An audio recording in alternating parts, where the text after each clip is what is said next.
What's up everyone, this is Trendkill Toys with another review. This time taking a look at the new Patriot Studio Nemesis figure from Resident Evil 2. It's kind of difficult to put the whole figure into frame, but I'm going to do my best to show you everything that this figure has to offer.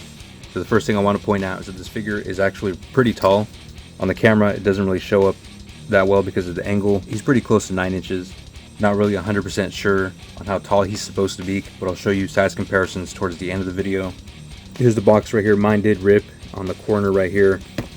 That's a cover that you remove to reveal the real box, and it's going to be hard to fit this in the frame because, like I said, it's a big figure, so the box is also big. But there you can see the graphics on the box. So you got Nemesis and then you got Jill. These pictures are like kind of dumb, but it gets worse. Also, I don't know why, but every time there's a Patriot figure, it always says 1/12 miles real masterpiece. They've been putting that on all their figures since they started making figures.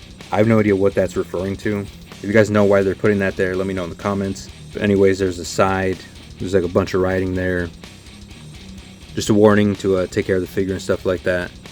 And then once you open the box, you see the inside of the box right here. And I gotta be honest, this is really dumb, like AI art of Jill.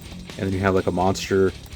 And then on the side right here, they have like the back of Jill.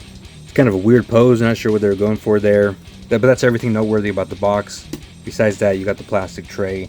I already took everything out so I can show you guys. So here's the accessories. And first I'll show you the head sculpt here. So this is the head that was on the figure in the package. And you can see the detail is pretty good. The flesh tone came out really nice. And you can see for yourself just how detailed the paint and sculpt is. And this was the pre-order bonus, I believe. Oh, and I did get this from Gundam It. I did not get it from 5K Toys.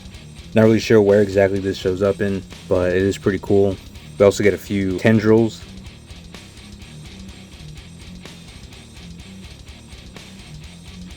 A couple of different hands, so you can see the sculpt work and the paint on there. Grabbing hands.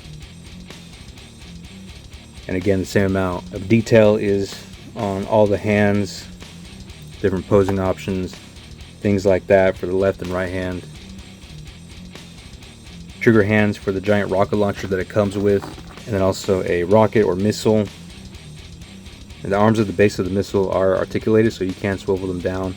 It feels pretty fragile though, so you got to be careful. So you can do that with it. Then taking a look at the rocket launcher, there's no moving parts to it, which I was kind of disappointed by. It does feel kind of hollow. It's not hollow all the way, it's just hollow on that end right there. And you can see the paint detail, the weathering, the sculpt is nice. Again, there's no moving parts here, no blast effects either, which is sort of disappointing. And the head sculpt that's on the figure is this open mouth one, and you can see the same detail on it like the previous head sculpt, except the mouth is open. That's the only difference. And as for the rest of the body, you have some detail up here, pretty gross looking, blood and ripped flesh and stuff like that. His elbows also sculpted and painted, down to the rest of his jacket here. His legs completely sculpted. Now one thing I have to point out, the material that this figure uses. So at the top here, this is a kind of rubber, soft plastic, silicone, whatever you want to call it. Flexible material up here at the top. It does flex when you're articulating, but it does fight back. So you can see right there. You're still able to articulate it pretty well though. That kind of material is also used for the neck up here. This is all one piece. So you can see there, and you can see sort of crack. So you can see the cracks forming there, so you want to be careful about that. Yeah, that just kind of sucks. Would have been better if this was a plastic, like a hard plastic piece that was separate from everything else. But everything is that rubber material, which I don't like for reasons like that. And we've seen that with Storm Collectibles. It's one reason why I kind of hate Storm Collectibles. Also, the lower torso piece down here is a soft rubber piece as well. So it does get out of the way from when you're moving the legs. And the boots are also rubber. There's no ankle articulation. The boot is one piece, and it's that same flexible rubbery material. And then the pre-order bonus head sculpt, that's what that looks like. So it almost completely covers the neck, so it's sculpted to completely cover. Anyway, so let's get into the articulation here. So at the head we do have a dumbbell joint, so you can look up about that far. You get some gapping at the bottom there. Look down that far. It's pretty much as far as you can go. And then you can also tilt the head side to side, and again, be careful of the cracking in the neck. Then the other side, I think the cracking is getting worse. Honestly, it kind of looks like it's a part of the figure though, like his skin is like cracking. Then of course you can swivel and then kind of pivot the head on the top of the ball joint there. And now down to the arms, it's sort of a, now I don't know if you can see that in the arms, but it's pretty much a ball joint going into a socket there, coming out to a hinge for the shoulder. Pretty heavy hinge, but allows you to go about that far just with the hinge, and then with the ball joint going in there, you can raise it up. But again, that rubbery material does fight back, and so you can kind of shift it up and down with that ball joint. Then you can also go forward a little bit, not really a whole lot. Again, that material just really sucks. I wish they didn't use that.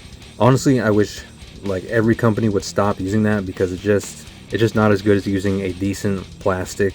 Like, this is always going to be worse. Like, you get the folding in the back and it just fights the joint. You can't get as much articulation as you would if it was all plastic. Anyways, we get a bicep swivel, which is decent.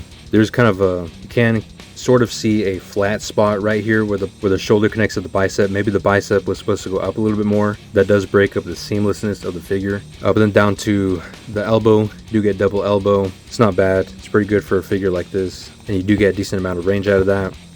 Coming down to the wrist is a big hinge, so you can hinge it down that far, hinge it up. Not really a whole lot. And then I just noticed that there's a hole in the hand here, so that's for the tendril. But actually screw into, because there's like a screw that you screw it in there. I'll show you guys that in a second. So that's for the wrist. And then for the torso, it's sort of hard to tell again because of that stupid material here, but it looks like it's just like a one big dumbbell joint in there. So you can go forward that much, and again, you would be able to get more if it wasn't for that material that's fighting back. And then you can go back a little bit further, but then it exposes this section right here. So honestly, it doesn't really work that well. Same thing with left and right. It really fights back. It actually pushes it all the way back to the neutral position. So that's kind of interesting. Not really sure what's going on there. Lower torso joint that doesn't really allow for anything. It does kind of move. It doesn't really move a whole lot. Maybe it does. I guess it does. It just doesn't really feel like it's moving that much. And you can swivel it down there. You can swivel it up there as well. Down to the hips here, it's just a ball joint, so really simple. You can do the splits, and you can kick forward a decent amount. And again, the rubbery part actually helps here because it does get out of the way when you're kicking forward. The swivels, not a 360 swivel because it runs into the lower torso piece here, but it is a swivel nonetheless. We got double jointed knees, which work pretty good. And also down to the ankle here, it's just a ball joint going into a plastic foot that's inside the rubbery boot. So you can swivel it, get some articulation out of it, moving forward and back. It's not a whole lot. Again, would have preferred if it was like an actual plastic boot. Then you could get more articulation out of it, and I think it still wouldn't look that bad. This does look more streamlined, more seamless. Still prefer the hard plastic though.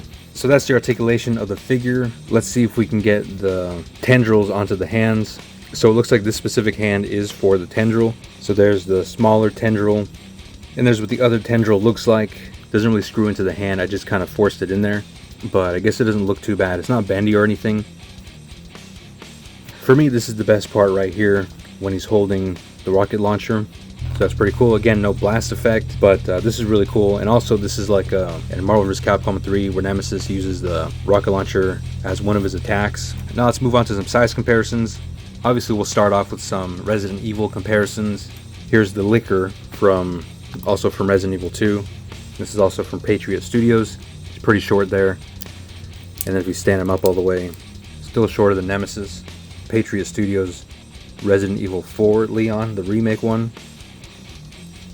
This is the Lin Toys Resident Evil 2 Leon. This is my custom original Resident Evil 4 Leon. And this is using a Voliverse body. Then here's my Resident Evil 1 custom Jill, which is it's not complete yet, but you know, it's not too bad. Here's my custom Ada. This is just like a random Ada Wong custom using a G.I. Joe classified body. And here's another custom Ada Wong figure. This is using a TB League figure with, I forgot the name of the company that made the head sculpt. And here it is next to some other figures. This is the Marvel Legends Gamerverse Wolverine that came out recently, and he has a Mezco head. So there's what that looks like. Here he is next to SH Figuarts Kamen Rider Skull. It's Marvel Legends Cyclops. Then I'll bring out some bigger figures here. Here's a Mythic Legions, Cosmic Legions figure. Here he is next to Masterverse He-Man. Here it is next to Play Arts Kai Yuffie. It's pretty close to the same height. And here's the Hasbro Optimus Prime.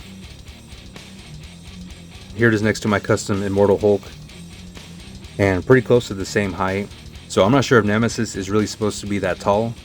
So that's pretty much everything I got to say about this figure.